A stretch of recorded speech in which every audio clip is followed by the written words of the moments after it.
Assalamualaikum warahmatullahi wabarakatuh. Kita berjumpa lagi di History Channel. Pada materi ini saya akan menjelaskan tentang pendudukan Inggris di Nusantara. Walaupun hanya sebentar, Inggris pernah menjajah loh di Nusantara. Yang saat itu gubernur jenderalnya adalah si Thomas Stamford Raffles. Oke, pada 4 Agustus 1811, 60 kapal Inggris muncul di pelabuhan Batavia, pusat kekuatan Belanda. Batavia dan daerah di sekitarnya jatuh ke Inggris pada tanggal 26 Agustus 1811. Armada Inggris mulai menguasai Nusantara di tanggal dan tahun itu. Ya. Kemudian Inggris di bawah pimpinan Thomas Stamford Raffles berhasil merebut seluruh kekuasaan Belanda di Nusantara yang ditandai dengan Perjanjian Tuntang. Perjanjian Tuntang dilakukan pada tanggal 18 September 1811 yang berisi sebagai berikut.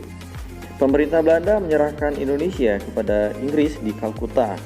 Semua tentara Belanda menjadi tawanan perang Inggris. Orang Belanda dipekerjakan dalam pemerintahan Inggris. Hutang Belanda tidak menjadi tanggungan Inggris. Perjanjian tersebut mengakhiri kekuasaan Johnson di Nusantara.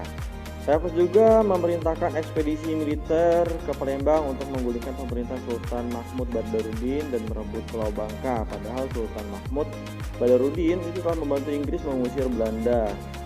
Raffles bermaksud menjadikan Bangka sebagai markas tentara Inggris untuk menahan Belanda pasca berakhirnya Perang 6 Polisi untuk menghancurkan Napoleon pada masa itu.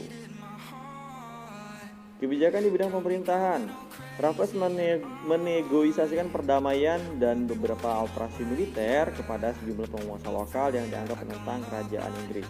Salah satu operasi militer terjadi pada 21 Juni 1812 ketika Raffles memerintahkan serangannya ke Yogyakarta. Ketika itu, Keraton Yogyakarta merupakan salah satu dari dua kerajaan lokal terkuat yang ada di Pulau Jawa. Serangan Inggris membuat keraton rusak parah pada saat itu. Kemudian di bawah penjajahan Inggris, Jawa dibagi menjadi 16 kresidenan. Kebijakan ini diambil agar Inggris lebih mudah dalam mengawasi daerah-daerah di Pulau Jawa. Setiap presiden tersebut dikepalai oleh seorang residen dan asisten residen. Ke-16 residen itu ada di bawah ini dari mulai Banten sampai dengan Surakarta, yaitu Banten, Banyumas, Besuki, Bogor, Cirebon, Jakarta, Karawang, Kediri, Kedu, Madiun, Madura, Pati, Priangan, Rembang, Semarang, Surakarta. Jadi ini ada 16 kresidenan yang ada di Pulau Jawa pada masa itu. Selama masa pemerintahannya, Raffles melakukan reformasi massal untuk mengubah sistem kolonial pemerintahan Hindia Belanda. Ia membuat kebijakan dengan berpegang pada 3 prinsip, yaitu segala bentuk kerja rodi, penyerahan wajib itu harus dihapus, diganti dengan penanaman bebas oleh rakyat. Yang kedua, peranan para bupati sebagai pemungut pajak itu juga dihapuskan. Mereka disatukan menjadi pegawai pemerintahan kolonial atas dasar pandangan bahwa tanah itu adalah milik pemerintah. Kemudian selain meningkatkan kondisi penduduk lokal, dia juga memperkenalkan sistem pencatatan bangunan-bangunan kuno yang ada di Jawa. Contohnya, detail mengenai Candi Prambanan yang dituliskan oleh Queen Mackenzie. Adapun Borobudur itu dicatat oleh temannya.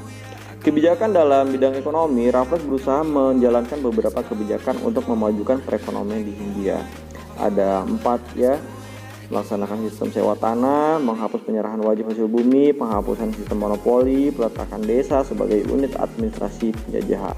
Kebijakan Landren yang dicanangkan oleh Raffles tersebut hasil dari pandangannya mengenai status tanah sebagai faktor produksi.